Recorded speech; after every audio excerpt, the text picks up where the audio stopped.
assim, o povo tá gritando e eles, não tô nem aí, tô nem aí.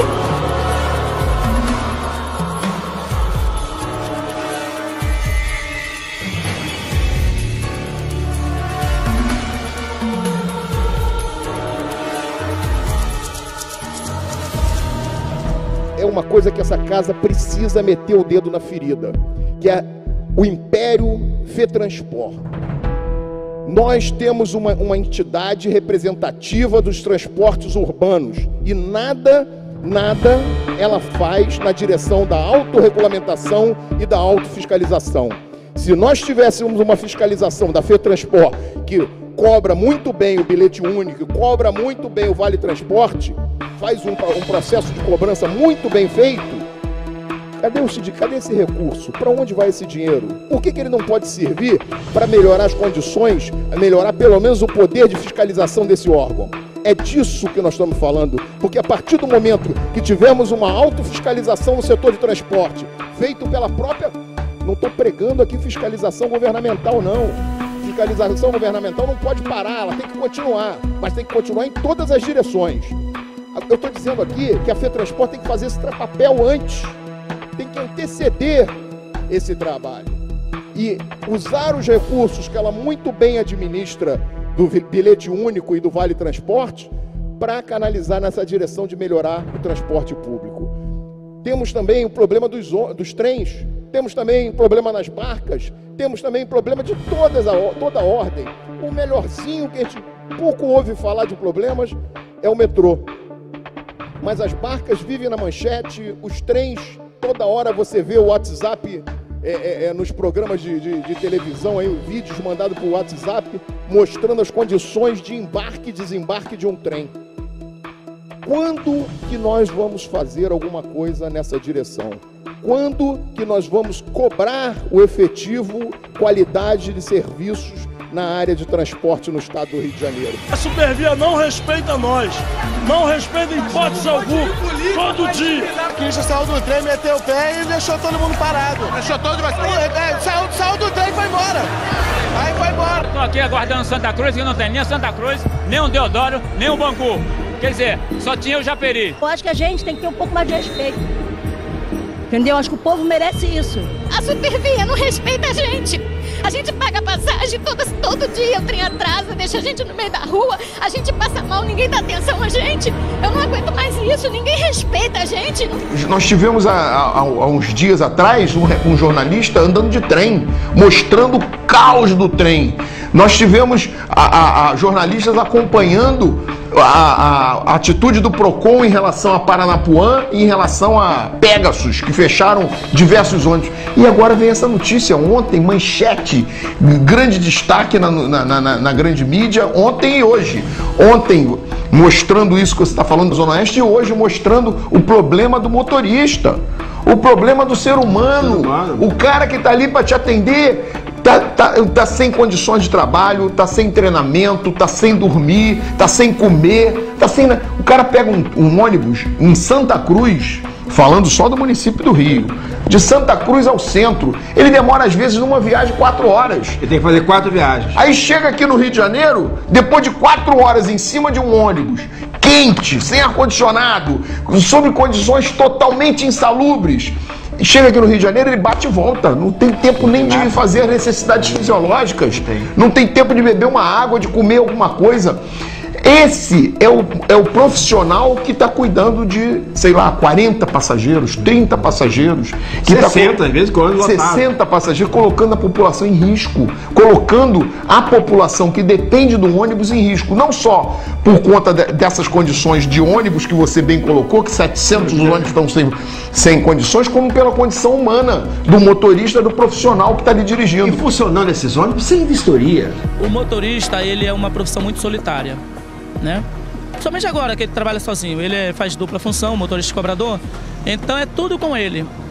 E você às vezes não tem uma retaguarda, uma pessoa que possa te auxiliar, te ajudar, né? As empresas de ônibus, a maioria delas tem psicólogo só para demitir e demitir, só, mais nada.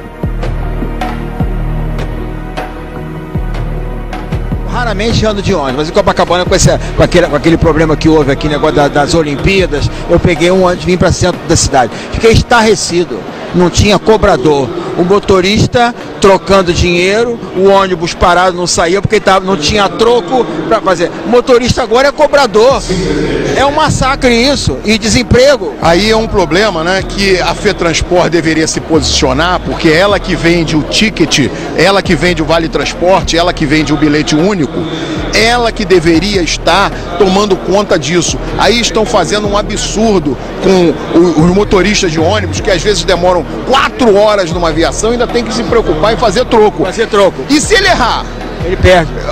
Vai pagar do bolso dele porque ele errou um troco, porque teve que se preocupar com o engarrafamento, teve que se preocupar com o trânsito, teve que se preocupar com se o ônibus está lotado, se tem muita gente dentro do ônibus, todas essas questões. Desviando a atenção. E ainda tem que fazer um troco. Isso é um absurdo, isso é uma economia que não está previsto nas tarifas.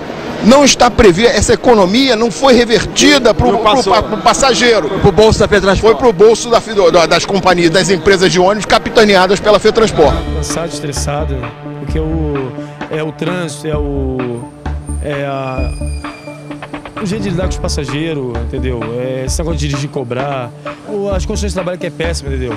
E o banheiro é complicado, não tem banheiro no terminal. Eu não trago marmita, por quê? Porque para trazer marmita tem que botar no motor. Não dá tempo para comer também, tem que comer correndo.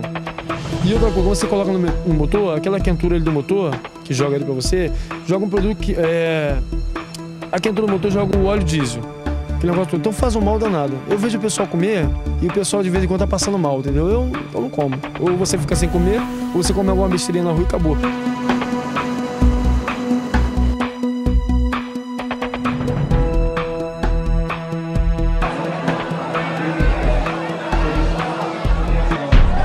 Nós precisamos que o serviço melhore. Está uma porcaria. Não adianta dizer que está bom. Eu pego isso aqui diariamente.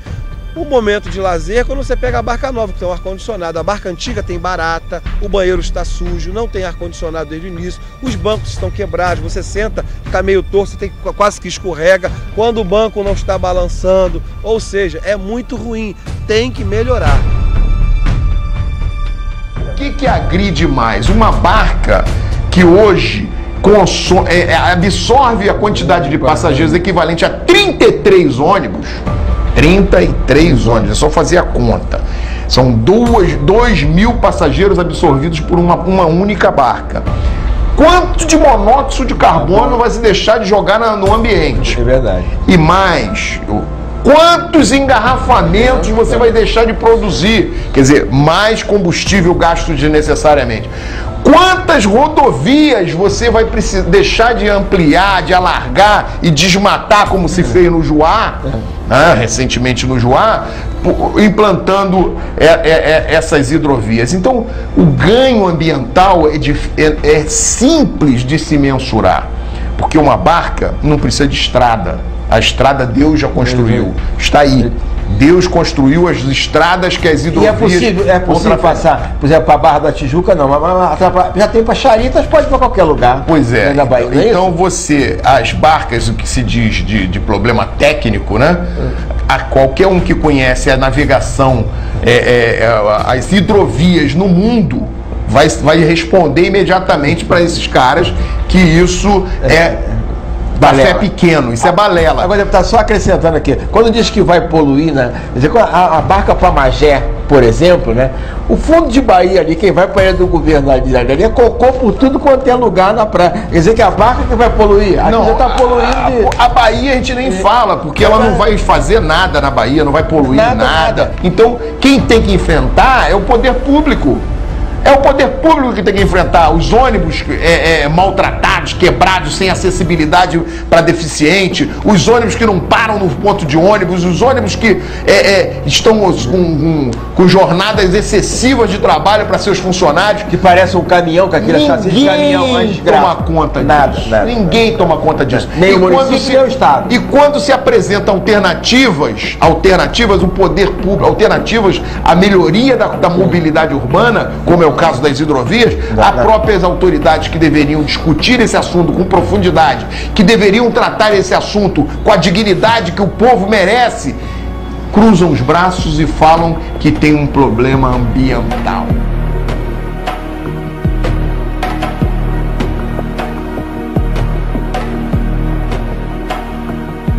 Estamos aqui para falar sobre mobilidade urbana, projeto que apresentei na Assembleia Legislativa, uma indicação legislativa para transformar a nossa Baía de Guanabara num projeto muito mais viável para a população.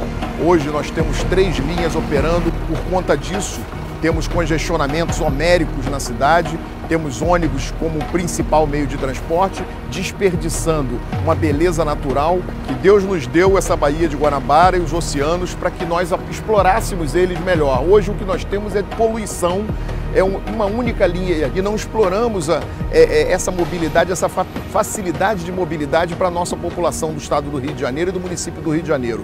Linhas para Caxias, linhas para São Gonçalo, linhas para o Recreio dos Bandeirantes, São Conrado e Barra, são vitais para o funcionamento e para a mobilidade urbana na nossa cidade.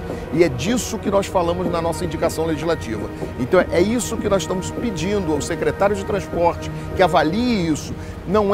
A crise financeira não pode ser desculpa para isso, porque isso se consegue viabilizar diretamente com a iniciativa privada. Uma parceria pública e privada resolveria imediatamente essa questão e nós não ficaríamos tendo a nossa população sofrendo nos apertos dos trens para ir para Gramacho e Caxias, sofrendo com a travessia da Ponte de Rio-Niterói, principalmente nas sextas-feiras, que é um engarrafamento muito grande, e sofrendo com o transporte por ônibus e sem alternativas de metrô, que é muito pouca, e de barcas, que é menor ainda. Então a nossa proposição é nessa direção, é de melhorar o fluxo de pessoas para a população do Rio de Janeiro, utilizando a Baía de Guanabara e utilizando o nosso oceano, a praia de Ipanema, Copacabana, até o Recreio, você com estações em São Conrado especialmente, na Barra da Tijuca e no Recreio dos Bandeirantes. Isso desafogaria muito a nossa cidade, o nosso trânsito e daria à nossa população mais tempo para ter lazer, para buscar o seu lazer e gastar menos tempo no seu deslocamento de casa para o trabalho, de casa para o lazer. Além de ser, no caso das linhas oceânicas especialmente, um foco de turismo, uma grande fonte de receita de turismo, que é um passeio maravilhoso, lindo, como muitos poucos nós temos no mundo.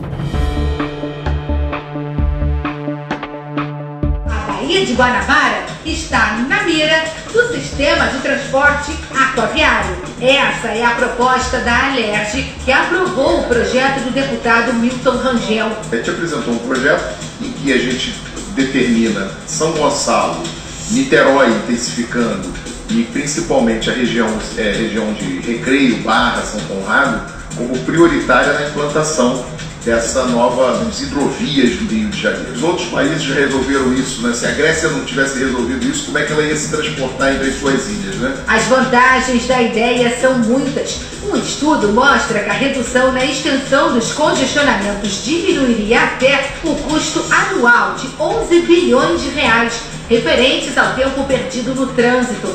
O deputado acredita no sucesso do projeto. Um transporte desse implantado aqui, por exemplo, na Praia das Pedrinhas, você vai atender 80 mil pessoas por dia. 84 mil é um número mais ou menos dos estudos, que você vai desafogar do trânsito, tirar do trânsito e poder oferecer uma viagem tranquila, confortável, com ar-condicionado, de no máximo 40 minutos, 35 minutos, 40 minutos, você vai estar no centro do Rio de Janeiro. Bruno e Fabiano esperam que o sonho do sistema hidroviário vire realidade. Vamos ver se esse projeto sai do papel, né? Com certeza, vamos aguardar. É diminuir o espaço de tempo, de cansaço e a melhorar a qualidade de vida do trabalhador.